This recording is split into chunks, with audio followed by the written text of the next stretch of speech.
So, here we are. At last, the real problem with the Castlevania Nocturne series. First, I talked about why Castlevania and Nocturne kinda sucked thanks to bad screen time management.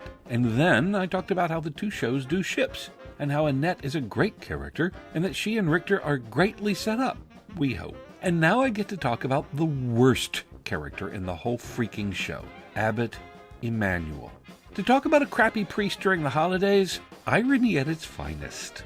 So, to catch you up to speed, Castlevania Netflix Edition has a plot that differs from the game series, with the game being a simple beat the bad guy, save the girl structure, with the lore of a winding road of, is it canon? With the characters being likable with some complexity, but not to be taken too seriously. I'd say not as serious as Metal Gear, but way more so than JoJo, but all three have dumb shit. Meanwhile, the Netflix series is more akin to Game of Thrones, where the plot is complex with lore to boot, meaning everything has to be serious and have loads of themes. So the Netflix edition wants to be taken as seriously as possible, meaning any mistake they make is going to be like Game of Thrones and be laughed at as hard as fuck.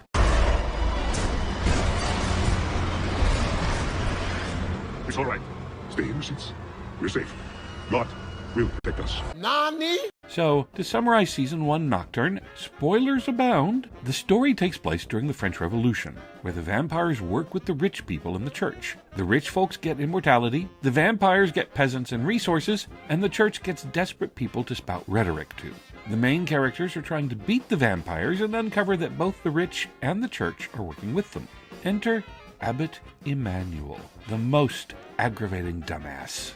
The show wants to give everyone assigned themes to explore within Nocturne. Annette, representing history and ancestry. Richter, representing finding individual will and hope. And Edward, representing that you can keep your humanity despite the rich and the church trying to take it away from you. Thus, Abbot Emmanuel is supposed to be a straw man argument that the church has a place in society, and boy, he is a terrible argument because he's such a dumb character. So, Abbot Emmanuel, what's his deal? As mentioned, Nocturne has the vampires and the rich working together to quell the poor people rising up against the rich. The church is against this because somehow the rich slave owners are the superiors. Thus, they have the right to have dominion over the helpless masses. So, because those who are born rich are rich, and those who are born poor are poor, hierarchy must be the will of God.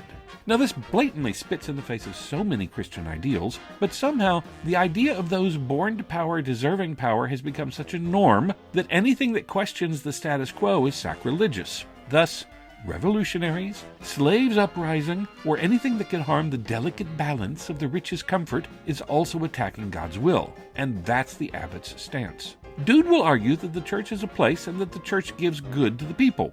More on that later. But all his pious talk is just making the rich comfy and keeping the poor starving. Speaking of the townfolks, they also kind of suck. So, the townsfolk never really matter in Nocturne.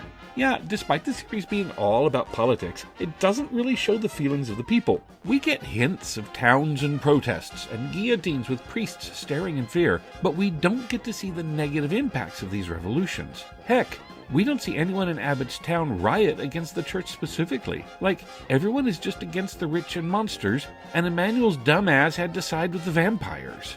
If the writers wanted Emmanuel to represent the church, the townsfolk showing that the church gives more hope than the revolution ever could would be an awesome way to cement his arguments. But, no, he just makes night creatures for the vampires who are supposed to handle the revolutionaries. I've got to admit, it's really shallow writing on their part.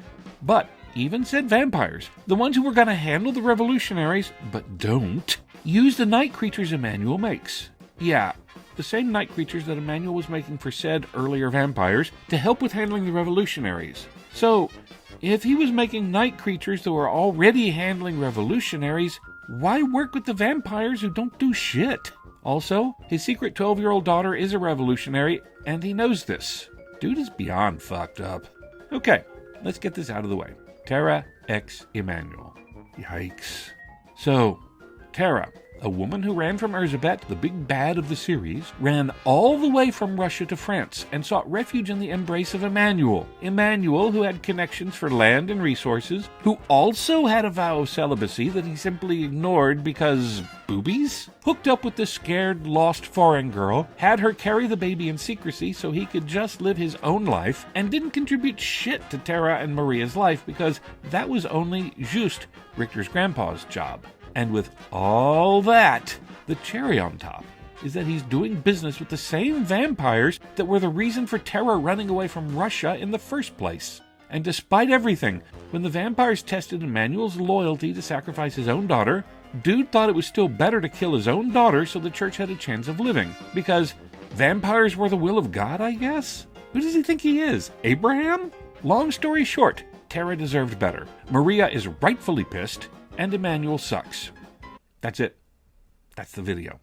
I hate this character, and he is honestly the character viewers should have been more pissed at than the magical black girl. Emmanuel sucks way more than the writers intended because he is just a bad argument for an element that was part of the complex lore that the series loves drowning itself in. The same lore that screwed the main character from screen time, and the same lore that made other characters thrive with such a politically focused theme. Emmanuel could have been the character to bring all the complexity they were working on to life, but the fact he is so awful a character just shows how bloated and dumb some of the decisions were in Season 1. I'm hoping Season 2 will be better, but only time will tell. Happy holidays, and hope you have less family drama than a priest turning his baby mama into a vampire and turning revolutionary girls into broken orphans.